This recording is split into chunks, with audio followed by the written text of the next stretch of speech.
우리들에게 주시는 하나님의 말씀, 구약 성경 창세기 2장 18절 말씀입니다.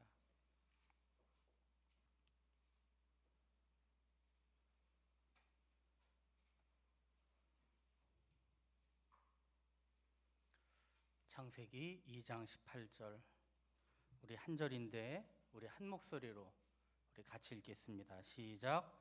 여호와 하나님이 이르시되 사람이 혼자 사는 것이 좋지 아니하니 내가 그를 위하여 돕는 배필을 지으리라 하시니라. 아멘. 우리 옆에 있는 분들과 인사 나누시겠습니다. 사랑합니다. 축복합니다. 잘 오셨습니다. 오늘 수요일 저녁 이 예배의 자리를 채우시는 우리 귀한 성도님들 사랑합니다. 축복합니다. 여러분들이 이 교회를 이끌어 가시는 기도의 일꾼들이 되시는 줄 믿습니다. 우리가 매일매일 교회를 사랑하고 또 성도들을 사랑하고 그 귀한 마음으로 예배하며 또한 기도할 수 있는 믿음의 성도님들이 되시기를 바랍니다. 오늘 창세기 2장 18절 말씀 가지고 외로움의 시대라는 제목으로 여러분들과 하나님의 말씀을 나누기 원합니다. 요즘 제가 읽는 책 한국교회 트렌드 2024라는 책이 있습니다. 그 책에 보면 한국교회를 관통하고 있는 중요한 화두가 되는 10가지의 문제를 이야기를 해요. 그 중에서 제가 목차를 처음에 책을 보면서 작년에 이어서 올해는 어떤 10가지 얘기를 할까 하다가 바로 눈에 들어온 것이 바로 두 번째 제목의 내용이었습니다. 그게 뭐냐면 외로운 크리스천이라는 단어예요. 외로움과 고립의 시대에 교회 안에서도 외로움의 영향을 받은 크리스천에 대한 이야기입니다. 요즘 외로운 사람들이 점점 많아지고 있습니다. 소통이 단절되고 대화가 겉돌고 또 어긋남과 갈등이 있음에도 불구하고 만나고 풀고 부대끼고 뭐 이런 것들이 없이 요즘은 어색하면 그 자리를 안 가죠. 그렇죠? 네. 또 사람과 사람 사이에 요즘 보니까 젊은 사람들이 1대1로 이렇게 대화하는 게 어려워서 전화 통화를 잘 못하는 사람들도 있대요. 그래서 어떡합니까? 문자를 하죠. 문자가 주는 유익은 있어요. 순간 당황하거나 말을 조리 있게 못할 때는 문자를 이렇게 통해서 보면 내가 하고 싶은 말들을 잘 정리해서 보낼 수가 있고, 또 저도 이렇게 성도님들과 통화할 때도 있지만 꼭 문자를 보낼 때가 있어요. 왜냐하면 근거를 남겨야 될 때. 그렇죠. 나중에 통화한 거면 나는 못 들었어 얘기하면 제가 더 이상 할 말이 없거든요. 그래서 중요한 얘기는 꼭 문자를 보내거나 아니면 통화를 한 다음에 뒤에 문자를 보내죠. 뭐 권사님, 집사님, 방금 통화한 대로 이러이러하게 하겠습니다. 이렇게 문자를 보내서 확인을 이렇게 하기도 해요. 나중에 기록을 보면 다 있기 때문에 누가 이렇게 실수했는지 거짓말을 했는지 어떤 진위 여부를 판단할 때도 문자가 좋은 것 같기도 합니다. 근데 이런 것들이 이렇게 익숙해지다 보니까 사람과 사람 사이에 부대끼고 또 그 안에서 문제를 풀어가는 그런 것들은 점점 어려운 시대가 오히려 되지 않느냐, 그것을 생각해 봅니다. 온라인 소통이라는 것이 옛날에는 없었던 새로운 관계의 가능성을 열어놓았지만 또 이 온라인이라는 것이 굳이 얼굴을 보지 않아도 그런 문명의 편리함 뒤에 숨어서 이 스스로를 숨기고 감추는 역할을 하기도 하죠. 또 얼마 전까지만 해도 우리가 이 코로나 때문에 강제로 거리두기를 하고 또 비대면 문화가 활성화되고 또 서로 경계하고 내가 남에게 코로나를 옮길까 봐 아니면 내가 코로나를 옮을까 봐 또 그렇게 해서 서로를 꺼려하는 그러한 분위기가 사실은 코로나 시대가 끝났음에도 불구하고 쭉 이어지고 있는 상황입니다. 또 이러한 분위기 때문에 외로움과 고립이 더욱 심화되는 세상 속에 우리가 살고 있는 거죠. 경제학자 노리나 허츠라는 사람이 있는데 그 사람이 2021년도에 쓴 책이 고립의 시대라는 책이 있습니다. 여기서 코로나보다도 더 훨씬 심각한 피해를 가져온 것이 바로 고독과 고립의 문제다, 그런 이야기를 해요. 그러면서 이 고립과 외로움이 건강에도 좋지 않다고 하고, 이 외로움이라는 게 운동하지 않는 것보다도 건강에 큰 해를 끼친다고 얘기를 합니다. 또 알코올 의존증과 같은 그러한 심각한 수준으로 또한 우리 몸의 비만보다도 2배나 더 우리의 몸을 상하게 한다고 얘기를 하고요. 외로움과 이 고립이 마치 담배를 하루에 15개 피씩 피는 만큼의 그런 건강을 해치는 그런 부담을 주는 문제라고 얘기를 합니다. 또 그가 얘기할 때 현대 직장 안에서도 외로움을 부추기는 경향이 굉장히 강하고, 이것들이 개개인을 불행하게 할 뿐만 아니라 그 회사 안에서도 성과에도 악영향을 미치게 한다고 말합니다. 또 늘 혼자서 일을 하다가 난관의 부족 닥칠 때 협조를 잘 얻지도 못하고, 또 고립된 사람들이 결국 낙오하거나 성공하기 어렵고 그 직책을 유지하기도 어렵다, 그런 얘기를 하는 것이죠. 근데 이 사람이 더 강조해서 얘기한 것 하나가 있는데, 그게 뭐냐 하면 고립과 외로움 때문에 닥치게 되는 큰 문제 중에 하나가 뭐냐면 정치적인 문제다, 이렇게 얘기를 해요.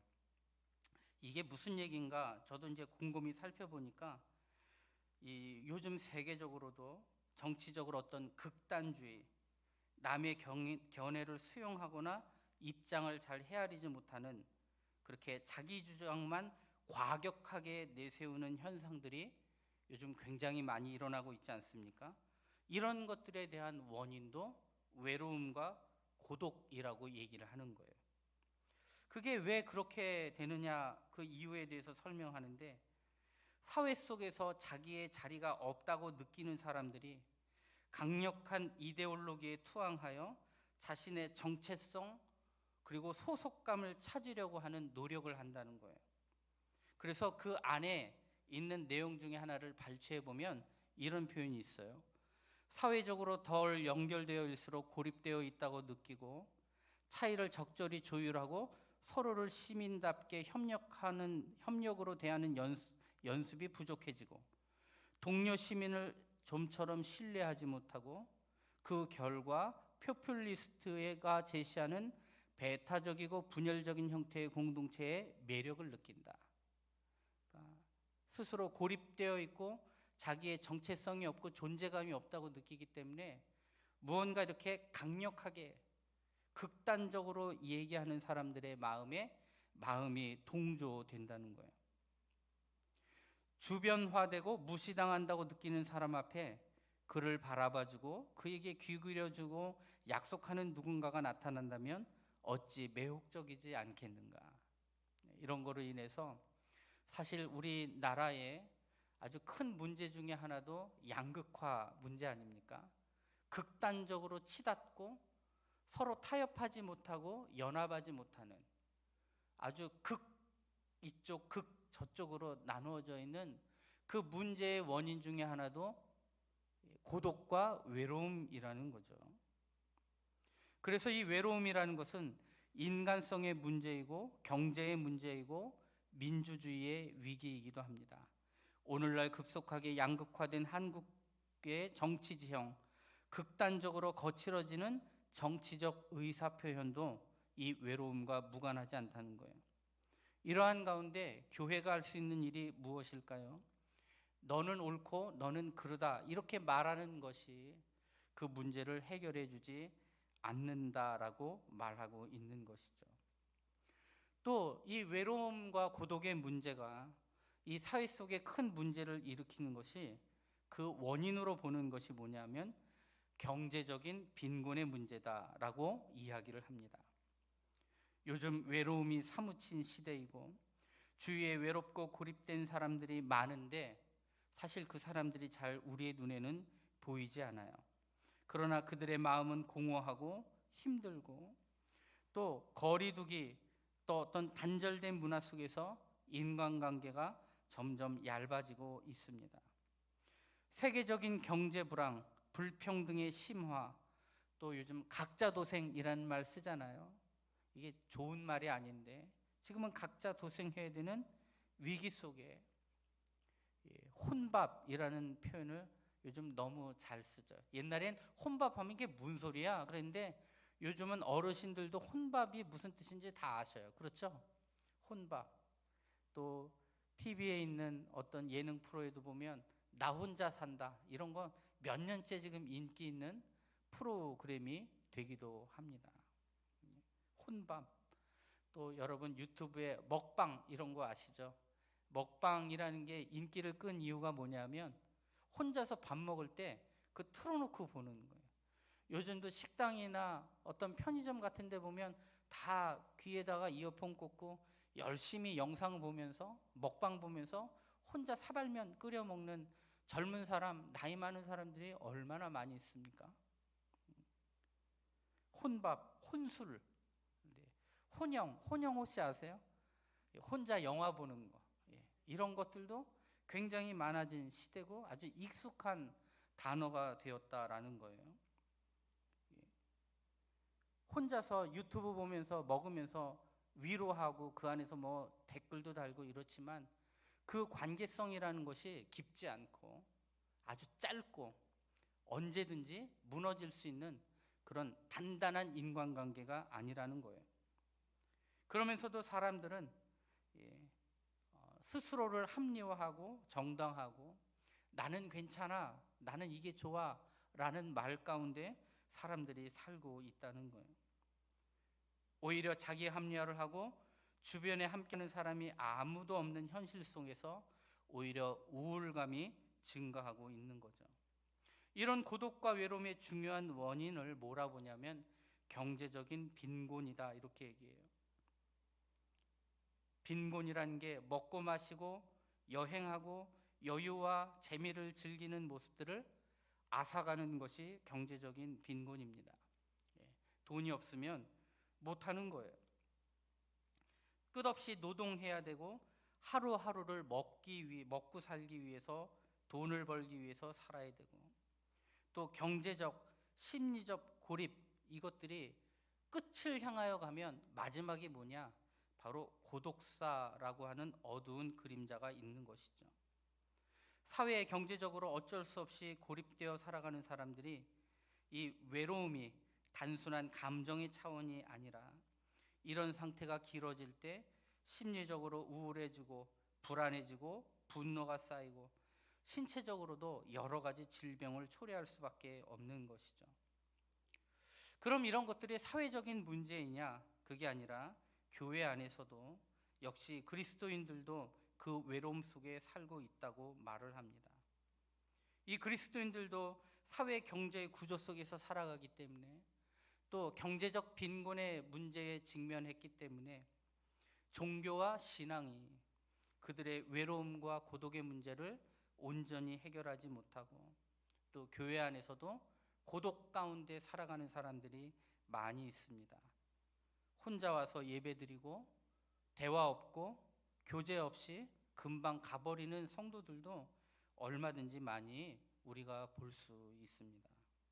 그들 스스로가 자기를 드러내지 않고 감추는 사람들도 있지만 또 그들을 향해 다가가는 사람들이 없기 때문에 그렇게 고독의 속에 들어가서 나오지 못하는 사람들도 있다는 것이죠.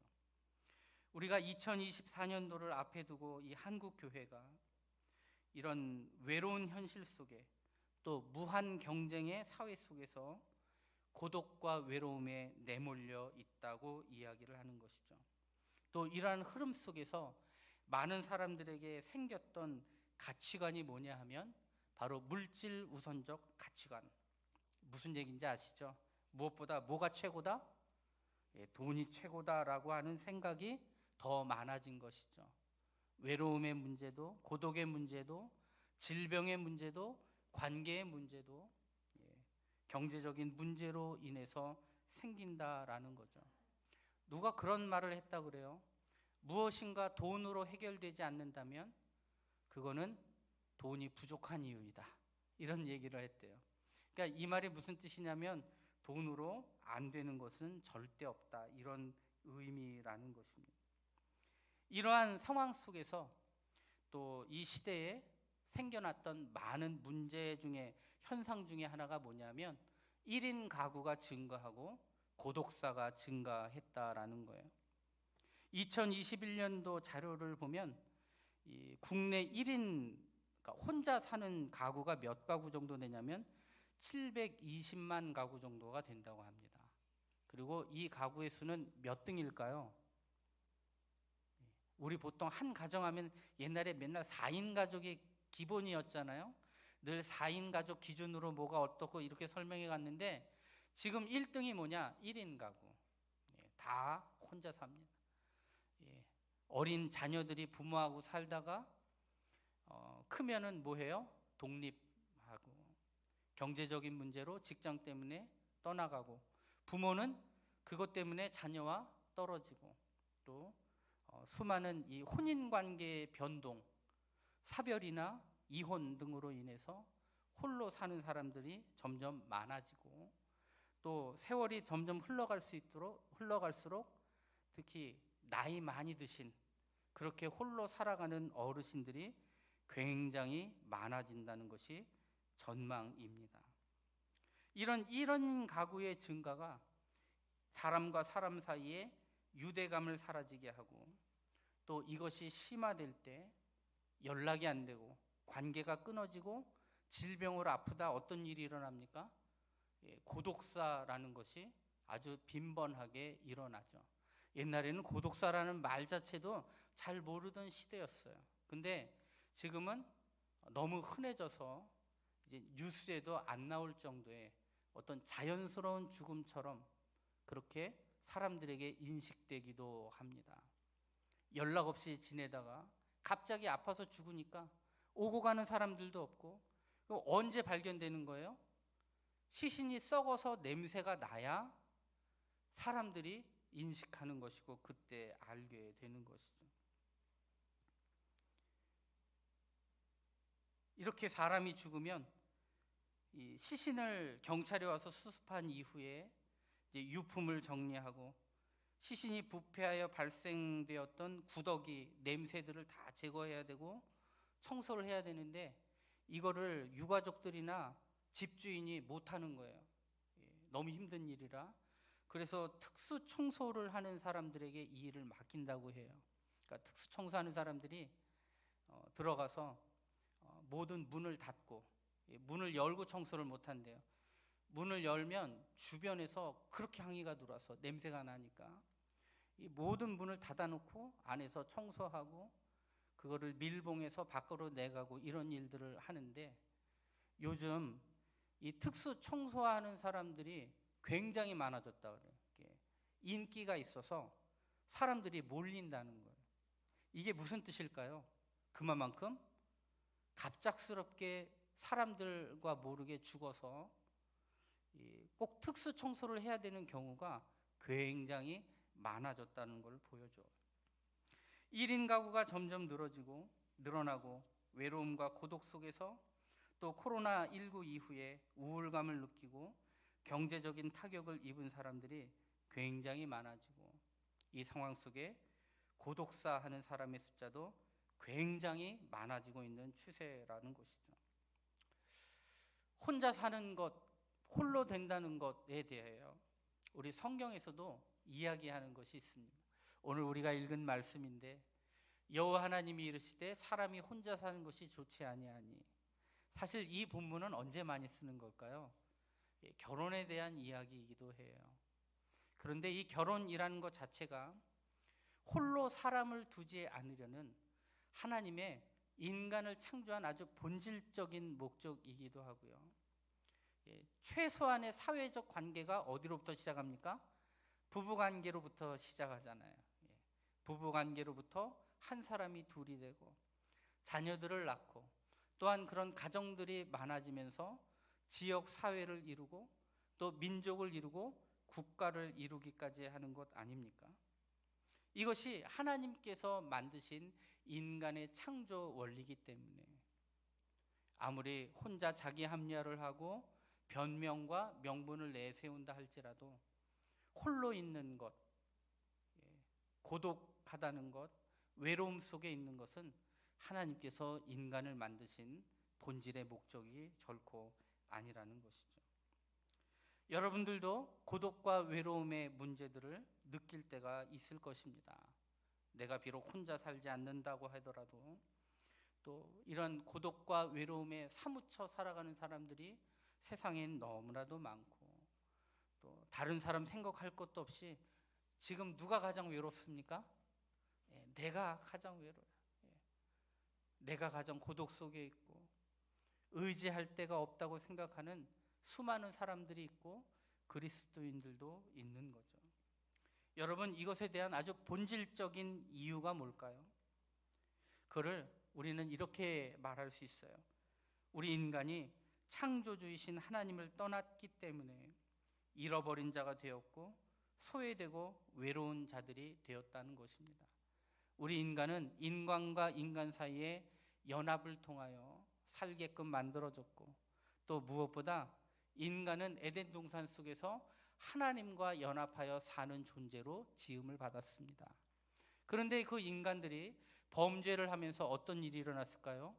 영적으로 죽어서 하나님과의 연합이 깨어졌고 그 깨어진 관계가 인간 관계의 깨어짐으로 또 인간이 이 지구와 온 우주와 만물 속에 살아가는데 이 인간이 살고 있는 이 지구와 자연의 질서까지도 깨어버리는 그런 이유가 되었기 때문에 모든 외로움과 고독의 문제의 근원도 하나님을 떠난 인간의 모습이다, 이렇게 이야기할 수 있는 거예요.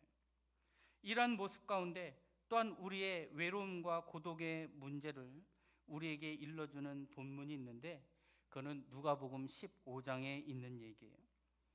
누가복음 15장에 보면 여러분들 잘 아시다시피 세 가지 비유의 말씀이 나옵니다. 첫 번째는 잃은 양의 비유, 두 번째는 잃은 드라크마의 비유, 세 번째는 잃은 아들의 비유입니다. 여기서 말하는 잃었다라는 것이 연합이 깨어지고 그 깨어진 관계 속에 홀로 된 사람들에 대한 모습이죠. 모두 잃어버린 것에 대한 이야기지만 조금씩은 차이가 있습니다. 잃어버린 양에 대한 이야기는 무리를 이탈하는 양의 특성 때문에 목자와 떨어져 길을 잃게 된 경우를 얘기하고요. 잃어버린 드라크마의 비유는요, 드라크마는 잘못한 게 없어요. 주인이 잊어버리는 거예요. 그렇게 주인 때문에 잘못이 없으며 잃어버린 자도 있다는 거예요. 또 잃은 아들의 비유는 어떻습니까? 인간이 의지적으로 하나님과 떠나는 것처럼 의지적으로 범죄하고 의지적으로 거부하는 인간의 연약한 모습을 말하기도 하는 것이죠. 우리는 이 모습 가운데서도 주님의 모습을 살펴볼 수 있습니다. 잃은 양의 비유 속에서는 그 어린 양 한 마리를 찾기 위하여 99마리를 내버려 두고 그 한 마리를 찾아 헤매는 목자의 모습으로, 잃은 드라크마를 찾기 위해서 온 집안을 뒤지는 주인의 모습으로, 또 그렇게 의지적으로 배반하고 아버지 등에 칼을 꼽고 그렇게 떠나갔던 아들을 기다리는 아버지의 모습으로 하나님을 비유하고 있는 것이죠. 우리는 이 말씀을 통하여 분명히 알 수 있는 것들이 있습니다. 그게 뭐냐? 우리는 스스로 살 수 없는 자들이다. 하나님의 보호하심이 없이는 절대 살 수 없음을 우리에게 말하고 있는 것이죠. 우리는 자이든 타이든 또한 본질적인 죄의 문제이든 여러 가지 때문에 주님과 관계가 깨어지고 인간과 인간 사이의 관계가 깨어져서 외로움과 고독 속에 살아가는 존재들입니다. 이럴 때 우리가 오히려 주님을 만날 수 있는 은혜의 기회로 살아야 한다는 거예요. 소외되어 홀로 있는 시간에 우리는 깨달아야 됩니다. 내 힘으로 살 수 없고 나 혼자 살 수 없고, 그리고 내가 수고와 실패 속에 있고 근심 속에 있는 존재임을 고백하고 주님 앞에 나아오며 깨어진 관계가 회복되어지고 그 가운데 인간의 그 하나님의 형상을 품은 인간의 성품들이 회복되는 은혜가 있어야 한다라는 것입니다. 우리가 왜 잃어버린 양이 되었습니까? 우리가 왜 잃어버린 탕자가 되었습니까? 내 안에 있는 죄된 습관으로 말미암아 그렇게 아버지를 면전에서 부인하고 떠나갔던 그런 둘째 아들과 같은 나의 모습, 내 습관대로 살고 내 죄악의 욕심대로 살다가 외로움과 고립되어져 가는 우리의 모습을 볼 때마다 우리의 회복을 기대하시고 구하고 계시는 주인과 같은, 목자와 같은, 아버지와 같은 주님을 만나시는 은혜가 있기를 축복합니다. 우리가 소외되어 홀로 있는 시간 가운데서 우리는 주님을 구하고 주님을 만나는 은혜의 자리로 그 시간들을, 기회를 잡아야 되는 것이죠. 소외되어 홀로 있는 시간 가운데도 사실 유익이 있어요. 그 시간이 오히려 주님을 만날 만한 가장 은밀하고 소중한 기도의 시간이라는 거예요. 야곱이 그동안의 자신의 인생을 뒤돌아보며 앞에서는 그 형의 군대가 쫓아오고 있고 뒤에는 사촌들의 군대가 나를 쫓아오고 있고 내가 가진 자녀들, 아내들, 그 재산들을 다 꾸려서 나아갈 때 오고 가고 할 데가 없을 그때에 그가 선택한 것이 무엇이었습니까? 야곱이 홀로 남았더니 이 홀로 남은 시간 가운데 날이 새도록 하나님과 씨름하는 그 기도 가운데 은혜를 구하는 믿음의 길을 갔다는 거예요. 이 사건들을 통하여 하나님께서는 야곱의 인생을 이스라엘이라는 이름으로 바꿔주시고 그의 정체성을 바꿔주시고 은혜를 주시고 사명을 회복하게 하시는 은혜의 길로 나아가게 하셨다는 거예요. 여러분, 홀로 남아 기도하는 시간들이 우리가 홀로 외로움 가운데 있을 때, 하나님의 위로가 필요할 때 그렇게 주님을 만나실 수 있는 은혜의 기회 속에 살아가시기를 축복합니다. 오늘 이 말씀 가운데 우리 예수님께서도 이 땅에 오신 이유가 무엇이었습니까? 그 외롭고 쓸쓸했던 사람들을 만나시기 위함이었다는 거예요. 예수님을 기록하고 있는 복음서에 자주 나오는 사람들이 있습니다. 그들이 누구냐면 세리와 창녀들이었어요. 당시의 세리와 창녀들은 여러분 잘 아시지만 죄인으로 낙인이 찍혀 사람들과 교류할 수 없는 사람들이었습니다.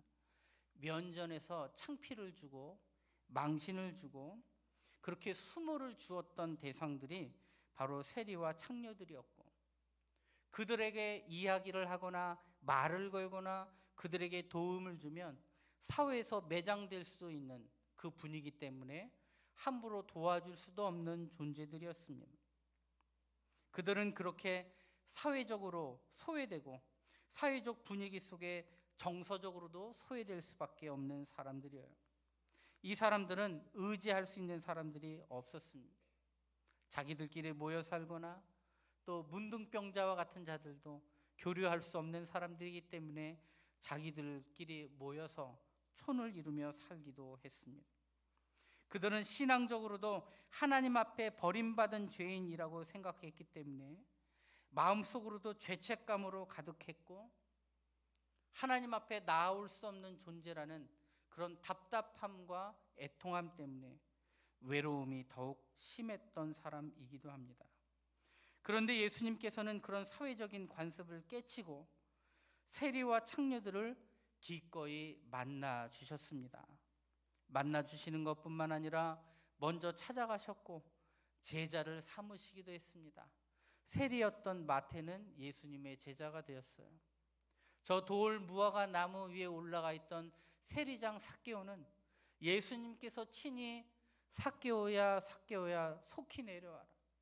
내가 오늘 밤 너희 집에 있어야 되겠다. 유하여야 하겠다 하리니 그렇게 그 집에 머물기까지 하시면서 그들을 만나시고 위로하시는 분이셨습니다. 사회적인 관념으로 사람들은 수근수근 거리지만 예수님은 그들 때문에 오셨기 때문에 누가복음 7장 34절 보십시오.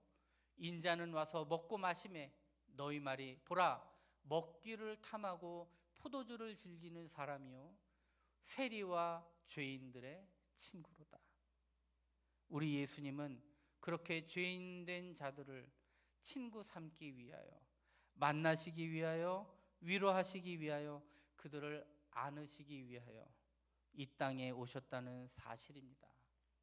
우리를 진정으로 위로하시고 우리를 품어주시고 오랜 고독과 외로움 속에 고통하는 자들까지도 만나시고 회복하시는 하나님의 은혜를 기억하며 우리가 그 은혜를 누리고 그 은혜를 증거할 수 있는 믿음의 사람들이 다 되시기를 축복합니다. 마가복음 2장 17절 말씀 보십시오. 예수께서 들으시고 그들에게 이르시되 건강한 자에게는 의사가 쓸데없고 병든 자에게라야 쓸데있느니라. 나는 의인을 부르러 온 것이 아니요. 우리 같이 읽어볼까요? 죄인을 부르러 왔노라 하시니라. 할렐루야. 우리는 죄인이고 다 외로운 자들입니다. 우리는 절대적 고독 속에 사는 사람들이고 죄로 인하여 온전하게 교통하지 못하고 관계 맺지 못하는 사람들로 살아가는 사람들입니다. 예수님은 소외되어 혼자라고 느끼는 자들에게 외로운 자들의 친구가 되는 것, 그것으로 기뻐하셨고 죄인을 구원하시는 것이 자신의 사명이라 이렇게 말씀하신 거예요. 예수님이 소외되고 외로운 자들을 찾아와 친구가 되어주실 때 그들은 예수님을 환영하며 기쁘게 맞이했고 예수님의 말씀을 즐겨 듣고 순종하는 자들이 되었습니다. 하나님 아버지와도 그 끊어진 관계를 회복하고 온전히 주님을 따르는 자들이 되도록 인도하셨다는 것입니다. 말씀을 맺습니다. 외로움과 고독은 개인적인 문제가 아니고 사회적인 문제이기도 하지만 사실 이것들은 모두 영적인 문제입니다. 또 이 외로움은 종교 유무와도 상관이 없고 우리가 교회 안에 있다 할지라도 또 신앙 안에 있다 할지라도 절대적 고독과 외로움 속에 살아가는 수많은 사람들이 있습니다. 지금은 우리가 어떤 식으로든 우리가 서로 연결되어 있음을 확인하고 위로하고 또한 돌아볼 수 있는 예수님이 품었던 마음들을 교회가 함께 품고 그들을 위하여 봉사할 수 있는 위로할 수 있는 은혜가 있어야 되는 것이죠. 지금 한국 사회에 가득한 이 외로움은 사회적 상황이 만들었기 때문에 우리가 각각의 개개인이 해결하기에는 역부족이에요. 그동안 외로움과 같은 영역들이 가정 가운데 해결이 되기도 했지만 지금은 가정도 무너진 세대 속에 가정도 해체된 세상 속에서 이런 것을 가정에게 맡길 수도 없어요. 이러할 때 이 사회와 또 사회보다 먼저 우리 교회가 복음의 능력을 가지고 사람들 속에 들어가는 어떠한 정신이 필요하냐? 바로 임마누엘의 정신과 그 은혜가 우리 안에 있어야 될 줄로 믿습니다. 마태복음 1장 23절 말씀 보라 처녀가 잉태하여 아들을 낳을 것이요 그 이름을 임마누엘이라 하리라 하셨으니 이를 번역한즉 하나님이 우리와 함께 계시다 함이라. 할렐루야. 성육신 하신 예수님, 성육신이 무엇입니까? 하나님께서 하늘 보좌를 버리시고 친히 인간의 몸을 입으시고 이 땅에 오신 것입니다. 세상의 수많은 우상들은 인간이 하나님을 찾아가야 돼요. 그런데 하나님께서 우리 인간을 사랑하신 방법은 성육신입니다. 친히 하늘 보좌를 버리시고 만나주시러 오시는 거예요. 인자가 온 것은 잃어버린 자를 찾아 구원하려 함이니라. 오늘 말씀에도 임마누엘이라 하셨으니 이를 번역한즉 하나님이 우리와 함께 계시다. 우리 하나님은 인간을 결코 홀로 놔두지 않으시는 분이라는 거예요. 요한복음 14장 18절 말씀 우리 같이 읽어봅니다. 시작. 내가 너희를 고아와 같이 버려두지 아니하고 너희에게로 오리라. 어떻게 오신다고 얘기합니까? 성령님으로. 예수님은 우리 옆에 계신 분이지만 성령은 어디에 계시다고 말합니까? 우리 안에 계시다고 얘기를 해요. 절대로 외롭지 않게, 홀로 있는 것처럼 느끼지 않게 우리와 늘 동행하시고 위로하시고 내 마음속에 일러주시고 깨닫게 하시고 책망하시는, 그렇게 우리가 결코 홀로 있지 않게 인도하시고 위로하시고 만지시는 그 하나님의 은혜로 우리와 동행하시겠다고 말씀하신 것 아닙니까? 우리가 이 주셨던 말씀들을 생각하며 우리 인간의 고독과 외로움의 문제 주님 앞에 나와 해결하고 뿐만 아니라 수많은 인간의 외로움과 고독의 문제를 볼 때 영적인 문제로 깨닫고 그들을 임마누엘의 주님의 은혜로, 성육신하신 주님의 은혜로 함께 다가가며 위로할 수 있는 은혜가 있어야 될 것입니다. 오늘 말씀을 보면서 저는 세 가지로 이렇게 정리를 했어요. 외로움은 인간의 육체적, 정서적, 사회적 문제이며 무엇보다 어떤 문제다? 영적인 문제로부터 비롯됐다. 두 번째, 인간의 외로움의 근본적인 이유는 인간이 범죄하여 하나님을 떠난 것이다. 우리가 외롭고 홀로 있을 때 오히려 우리는 주님을 만날 수 있는 기회로 삼아야 할 것입니다. 또한 교회는 복음 속에 담긴 임마누엘의 능력으로 찾아오시는 예수님, 만나주시는 예수님, 위로하시는 예수님의 그 마음으로 세상 속으로 찾아가며 만나고 위로하는 그 귀한 사명 잘 감당해야 될 줄로 믿습니다. 교회가 자꾸만 남들을 정죄하고 편을 가르고 강팍해진 마음속에 살아가는 교회 모습이 얼마나 많습니까? 교회의 본질의 모습은 찾아가는 것이고 만나주시는 것이고 위로하는 것, 그 복음의 능력을 온전히 행하는 우리 믿음의 교회, 믿음의 성도님들이 되시기를 축복합니다. 우리 주신 말씀 기억하면서 찬송 220장 찬양 드립니다.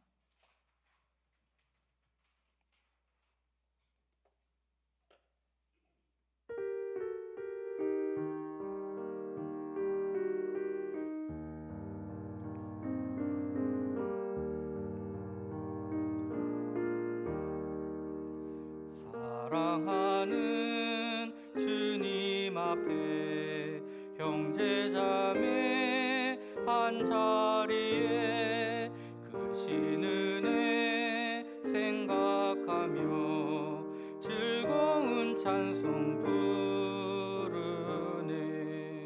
내 주 예수 본을 받아 모든 사람 내 몸같이 환난 근심 위로하고 진심으로 사랑하세.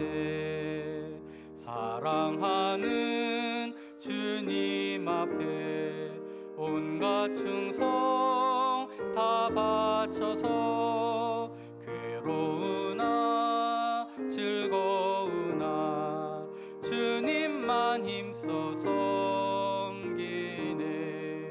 우리 주님 거룩한 손 제자들의 발을 씻어 남 섬기는 종의 도를 몸소 행해 보이셨네. 사랑하는 주님 예수 같은 주로 섬기나니 한 피바다 한 몸 이룬 형제여 친구들이여